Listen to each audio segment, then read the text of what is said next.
안녕하세요, 아포슬 청년 여러분. 귀한 새벽 시간에 마가복음 말씀을 가지고 믿음이 없는 자들아 라는 제목으로 함께 하나님 말씀 나누도록 하겠습니다. 우리가 삶에서 되게 중요한 질문 하나가 있는데 그게 뭐냐면 나는 믿음이 있는 사람인가 없는 사람인가 하는 겁니다. 결론적으로 말하자면 예수를 주로 시인하고 그를 통해서만 구원을 얻을 수 있다는 확신을 가진 자라면 믿음이 있는 사람입니다. 그럼 믿음이 있는 거예요. 더 이상 이제 논의할 건 없습니다. 근데 이제 우리가 믿음이 있냐 없냐를 따질 때 사실은 믿음의 강약을 놓고 믿음의 여부를 얘기할 때가 많다는 거예요. 믿음이 약한가 믿음이 강한가. 그러면 대체 믿음이 약한 것과 강한 것의 차이가 뭘까? 오늘 본문을 통해서 한번 살펴보겠습니다. 오늘 본문 보시면은 예수님이 배에 오르셔요. 저쪽으로 가져가세요. 누가복음을 보면은 평행 구절이 있는데 갈릴리 맞은편 거라시아의 땅으로 가져가세요. 배를 탔어요. 좋은 배가 아니었어요.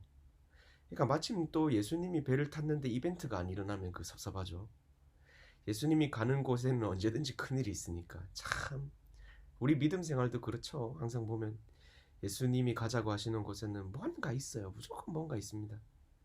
그걸 알면서도 이제 신앙생활 하는 거죠, 우리는. 그래서 어쨌든 예수님이 배를 타셨는데 큰 풍랑이 일어났습니다. 갈릴리 바다는 큰 호수인데도 불구하고 산이 둘러싸여져 있어가지고 산에서 내려오는 공기가 저녁이 되면은 빠르게 온도가 급속히 떨어진다고요. 그로 인해서 돌풍이 이제 종종 발생한다고 합니다. 그러니까 막 태풍이 불기 시작하는 거예요. 어떻게 그러면 죽음에 임박한 상황 속에서 제자들이 예수님을 막 끼워요. 예수님 지금 이럴 때가 아니라고. 38절에 보시면 이렇게 얘기하죠. 예수께서는 고물에서 베개를 베고 주무시더니 제자들을 깨우며 이르되 선생님이여 우리가 죽게 된 것을 돌보지 아니하시나이까. 주무시는 거예요. 주무시는 거. 예수님이 그 제자들이 깨우니까 이제 일어나가지고 뭐라고 하시냐면 제자들이 이래 말씀하셔요. 39절 40절이요. 예수께서 깨어 바람을 꾸짖으시면 바라더러 이르시되 잠잠하라 고요하라 하시니 바람이 그치고 아주 잔잔하여지더라. 제자들에게 이르시되 어찌하여 이렇게 무서워하느냐 내가 어찌 믿음이 없느냐 하시니 이렇게 꾸짖으셨어요. 제자들을 꾸짖으시고 바람과 바다도 꾸짖으셨어요. 사실 이제 바다와 바람을 꾸짖으신 장면은 예수님의 권위가 하늘로부터 왔다는 사실을 인정할 수밖에 없게 만들거든요. 지금까지도 그랬지만 자연 만물을 다스린다는 것은 그들이 가진 신관으로부터 신만이 할 수 있는 그런 권위를 행하고 계시니까 뭐 두말할 게 있겠습니까? 예수님 짱이십니다. 근데 우리가 주목해서 봐야 하는 말씀이 뭐냐면 믿음이 없느냐라고 책망하시는 부분입니다.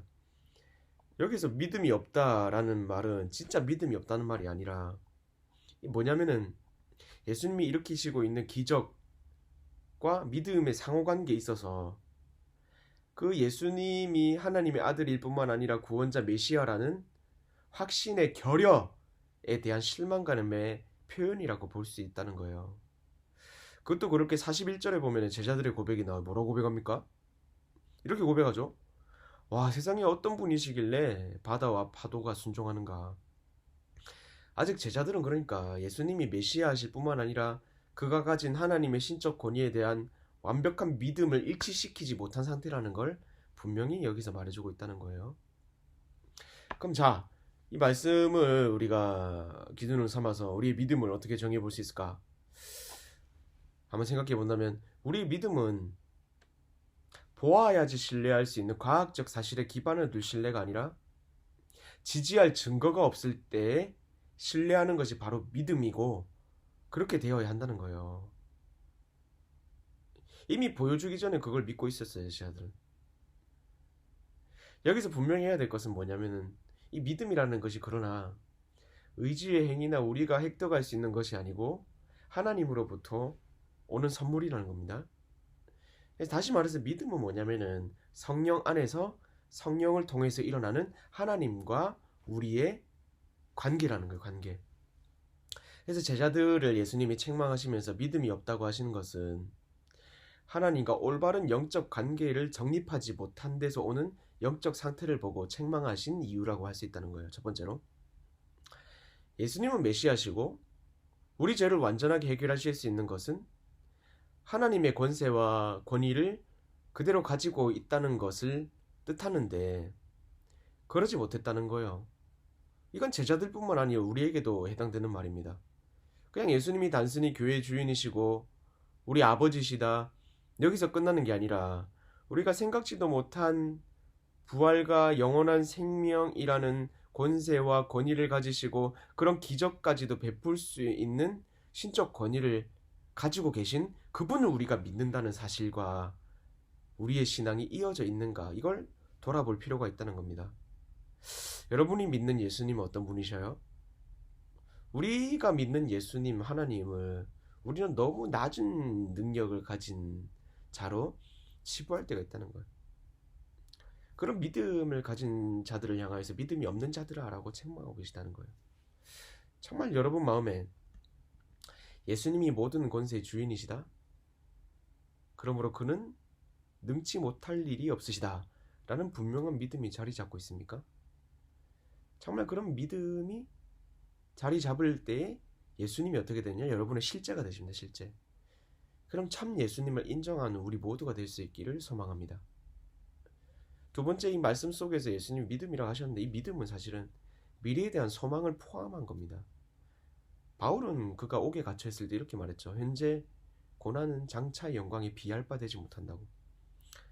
그렇게 말했던 것이 바로 믿음이라고 볼 수 있는데, 제자들은 옥에 갇힌 바울의 상황과 지금의 상황들을 볼 때 엄청 비교가 되고 있죠. 제자들은 두려워했어요. 오히려 그걸 보고 예수님이 꾸짖죠. 왜 가만두십니까? 이게 비교가 되는 게 예수님의 자세거든요. 예수님은 평안한 가운데 계셨어요. 왜요? 소망 가운데 믿음으로 앞서 보고 있었기 때문에. 그 미래를 소망하는 믿음을 가지지 못한 채 현재밖에 보지 못하는 제자들을 향해 책망하셨다는 거예요.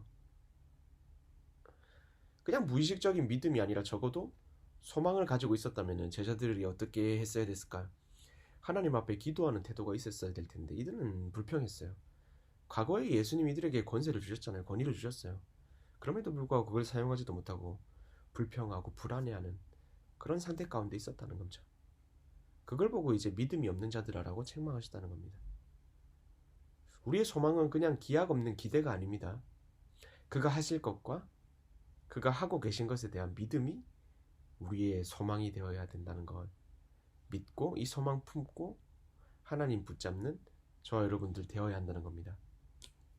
결국 우리에게 믿음이라는 것은 하나님과 올바른 영적인 관계를 갖고 있는가, 또한 그 영적인 올바른 관계 속에서 소망을 품고 있는가 하는 것입니다.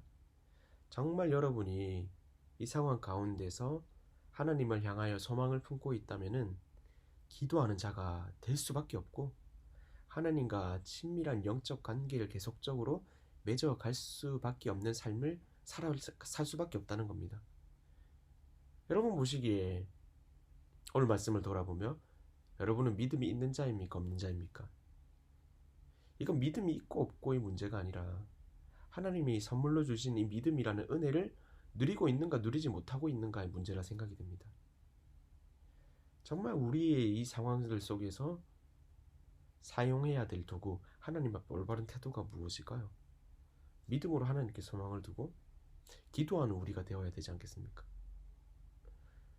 기도하고 특별히 성경 읽기 챌린지를 지속적으로 진행하고 있는데 그 속에서도 하나님이 말씀 보게 하시며 그 안에 음성을 통해서 내게 말씀하시는 것들을 귀담아 듣는 저와 여러분 될 수 있기를 바랍니다.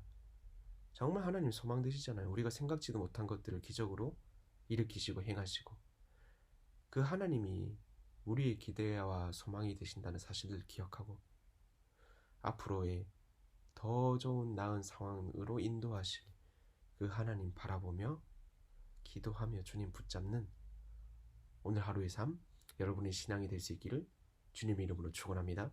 좋아요.